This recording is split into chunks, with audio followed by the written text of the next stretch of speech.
ಸಂಸ್ಥೆ ಬೆಂಗಳೂರಿನ ಸಭಾಭವನದಲ್ಲಿ ಒಂದು ದಿನದ ಚಿಂತನ ಮಂಥನ ಸಭೆಯನ್ನು ನಡೆಸಲಾಯಿತು.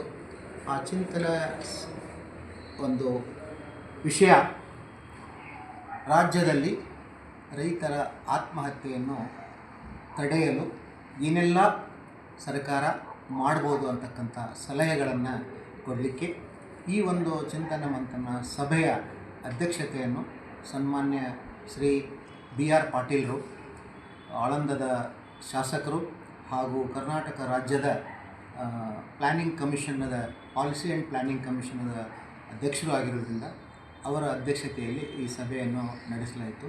ಈ ಸಭೆಗೆ ಒಂದು ವಿಶೇಷವಾಗಿ ಸುಪ್ರೀಂ ಕೋರ್ಟ್ನವರು ನೇಮಿಸಿರ್ತಕ್ಕಂಥ ಡಾಕ್ಟರ್ ದೇವೇಂದ್ರ ಶರ್ಮಾ ಅವರು, ರೈತ ಸುಧಾರಣಾ ಸಮಿತಿಯ ಅಧ್ಯಕ್ಷರು, ಅವರು ಕೂಡ ದೆಹಲಿಯಿಂದ ಇವತ್ತಿನ ಸಭೆಗೆ ಮುಖ್ಯ ಅತಿಥಿಗಳಾಗಿ ಆಗಮಿಸಿದರು.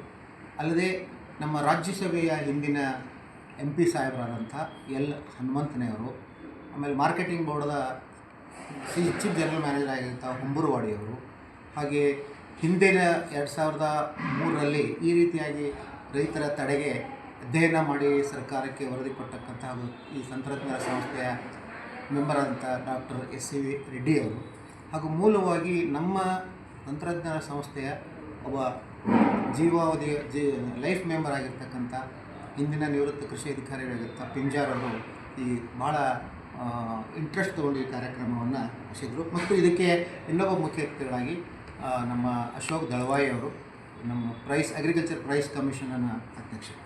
ಸೊ ಇವರೆಲ್ಲ ಬರದೆ ಬಾರಾದ ನಮ್ಮ ಶಿವಮೊಗ್ಗದ ನಮ್ಮ KT ಗಂಗಾಧರ್ ರೈತರ ಪ್ರತಿನಿಧಿಯಾಗಿ, ರಾಮಲಿಂಗೇಗೌಡ ಅಂತ ಮಂಡ್ಯದ ಪ್ರತಿನಿಧಿಗಳಾಗಿ, ಪುಟ್ಟಸ್ವಾಮೇಗೌಡ ಹುಂಬುರವಾಡಿ, ಈ ರೀತಿಯಾಗಿ ಅನೇಕ ಸುಮಾರು ಒಂದು 60-70 ಜನ ರೈತರು, ವಿಜ್ಞಾನಿಗಳು, ಕೃಷಿ ಪಂಡಿತರು ಹಾಗೂ ಈ ಕ್ಷೇತ್ರದಲ್ಲಿ ಅಧ್ಯಯನ ಮಾಡಿದರೆಲ್ಲ ಸೇರಿಸಿ ಒಂದು ದಿನದ ಚಿಂತನ ಮಂಥನ ಸಭೆಯನ್ನು ನೋಡಲಾಯಿತು.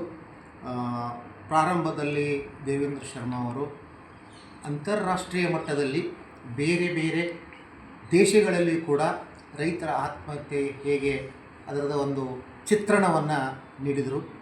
ಮತ್ತು ಅಮೇರಿಕಾದಲ್ಲಿ ವಿಶೇಷವಾಗಿ ಗ್ರಾಮೀಣ ಮಟ್ಟದಲ್ಲಿ ಎಷ್ಟು ನಮ್ಮಕ್ಕಿಂತಲೂ ಹೆಚ್ಚು ಆತ್ಮಹತ್ಯೆಗಳು ರೈತರದ್ದು ನಡೀತಾ ಇರೋದನ್ನು ಗಮನಕ್ಕೆ ಬಂದರು.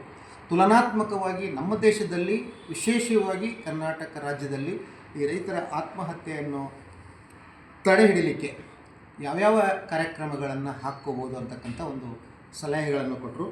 ನಾನು ಅದರ ನಂತರ SCV ರೆಡ್ಡಿಯವರು ಮತ್ತು ಹುಂಬುರವಾಡಿಯವರು ಈ ಹಿಂದಿನ ವರದಿಗಳು ಏನೇನು ರೆಕಮೆಂಡೇಷನ್ ನಾನು ಸರ್ಕಾರಕ್ಕೆ ಕೊಟ್ಟಿದ್ದೇವೆ, ಸೊ ಈ ಸದ್ಯಕ್ಕಿನ ಪರಿಸ್ಥಿತಿನಲ್ಲಿ ಏನೆಲ್ಲ ಮಾಡಬೇಕಂತಕ್ಕಂಥ ಅನೇಕ ರೈತರು, ರಾಮಲಿಂಗೇಗೌಡರು ಮತ್ತು ಅನೇಕ ರೈತರು ಕೂಡ, ಪುಟ್ಟಸ್ವಾಮೇಗೌಡರು ತಮ್ಮ ನಿವೇದನೆಯನ್ನು ಸಲ್ಲಿಸಿದರು.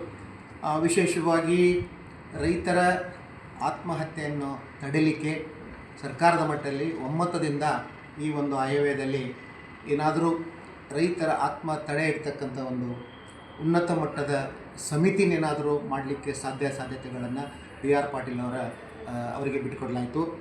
ಮತ್ತು ಈ ಸಮಿತಿ ನಂತರ ವಿಶೇಷವಾಗಿ ಭೂಮಿಯಲ್ಲಿರ್ತಕ್ಕಂಥ ಸಾವಯವ ಇಂಗಾಲದ ಪ್ರಮಾಣವನ್ನು ಹೆಚ್ಚು ಮಾಡೋದು, ಸಮಗ್ರ ಕೃಷಿ ಪದ್ಧತಿಗಳನ್ನು ಹೆಚ್ಚು ಮಾಡೋದು, ಮತ್ತು ದ್ವಿತೀಯ ಕೃಷಿ ಸೆಕೆಂಡ್ರಿ ಅಗ್ರಿಕಲ್ಚರ್, ಅದರಲ್ಲಿ ಪ್ರಾಸೆಸಿಂಗು, ಬ್ರ್ಯಾಂಡಿಂಗು, ಮಾರ್ಕೆಟಿಂಗು, ವ್ಯಾಲ್ಯೂ ಎಡಿಷನ್ನು, ಪ್ಯಾಕೇಜಿಂಗು ಅವನ್ನೆಲ್ಲ ಹೆಚ್ಚು ಒತ್ತು ಕೊಡೋದು.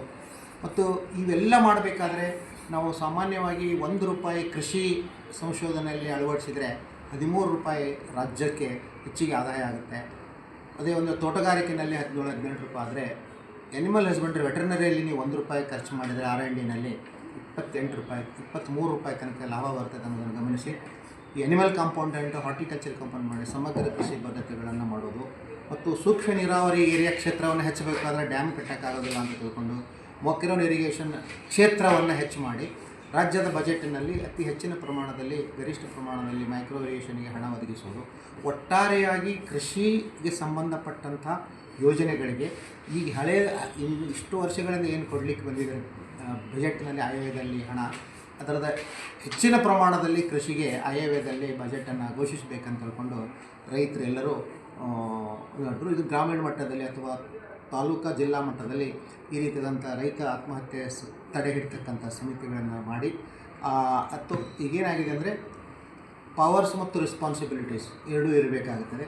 ಈ ಒಂದು ಸಮಿತಿಗಳಿಗೆ ಒಂದು ರೆಸ್ಪಾನ್ಸಿಬಿಲಿಟಿ ಕೊಡೋದ್ರಲ್ಲಿ ಒಂದು ಅಧಿಕಾರವನ್ನು ವಹಿಸಿ ರೈತರ ಆತ್ಮಹತ್ಯೆಯನ್ನು ತಡೆ ಹಿಡಿಲಿಕ್ಕೆ ಏನೆಲ್ಲ ಸರ್ಕಾರ ಮಾಡ್ಬೋದು. ಇನ್ನೆಲ್ಲ ಕಮಿಟಿಗೆಲ್ಲ ಹೇಳೋದು ನೋಡಿದರೆ ರೈತರ ಆತ್ಮಹತ್ಯೆ ನಂತರ ಪರಿಹಾರ ಕೊಡೋದಕ್ಕಿಂತಲೂ ಕೊಡಬೇಡ ಅಂತ ಹೇಳ್ತಾ ಇಲ್ಲ ಯಾರು, ಕೊಡೋದಕ್ಕಿಂತಲೂ ತಡೆ ಹಿಡಿಬೇಕಂತ ಏನೇನು ಒಂದು ಪರ್ಮನೆಂಟಾಗಿ ಏನು ಸೊಲ್ಯೂಷನ್ಗಳನ್ನು ಸರ್ಕಾರ ಮಾಡ್ಬೋದು ಅಂತ ಈ ಸಮಿತಿಗಳನ್ನು ಪಡೆದುಕೊಂಡು ಮಾಡಲಿಕ್ಕೆ ಒಂದು ಒಮ್ಮತದ ನಿರ್ಣಯ ಮಾಡಿ IAV ಅದಕ್ಕಿಂತ ಮುಂಚೆ ಈ ಒಂದು ಕೃಷಿ ತಂತ್ರಜ್ಞರ ಸಂಸ್ಥೆ BR ಪಾಟೀಲ್ ಸಾಹೇಬರ ವೈಸ್ ಚೇರ್ಮನ್ ಅವರ ನೇತೃತ್ವದಲ್ಲಿ ಮತ್ತು MP ಅವರ ನೇತೃತ್ವದಲ್ಲಿ ಮುಖ್ಯಮಂತ್ರಿಗಳನ್ನು ಮತ್ತು ಕೃಷಿ ಮಂತ್ರಿಗಳಿಗೆ ಮತ್ತು ಮುಖ್ಯಮಂತ್ರಿಗಳಿಗೆ ಭೇಟಿಯಾಗಿ ರೈತರ ಪರವಾಗಿ ಏನೆಲ್ಲ ಈ ಆಯವ್ಯಯದಲ್ಲಿ ಘೋಷಣೆ ಆಗಬೇಕು, ತೋಟಗಾರಿಕೆ ಆಗಿರ್ಬೋದು, ಹೈನುಗಾರಿಕೆ ಆಗಿರ್ಬೋದು, ಸೀರಿಕಲ್ಚರ್ ಆಗಿರ್ಬೋದು, ಫಿಶರೀಸ್ ಆಗಿರ್ಬೋದು, ಫಾರೆಸ್ಟ್ರಿ ಆಗಿರ್ಬೋದು, ರೂರಲ್ ಡೆವಲಪ್ಮೆಂಟ್ ಆಗಿರ್ಬೋದು, ಸೀರಿಕಲ್ಚರ್ ಆಗಿರ್ಬೋದು, ಈ ಎಲ್ಲ ಕೂಡಿ ಸಮಗ್ರವಾಗಿ ರೈತರಿಗಾಗಿ ಏನೆಲ್ಲ ಹೆಚ್ಚು ಅವಕಾಶಗಳನ್ನು ಈ ಬಜೆಟ್ನಲ್ಲಿ ಮಾಡಬೇಕಂತ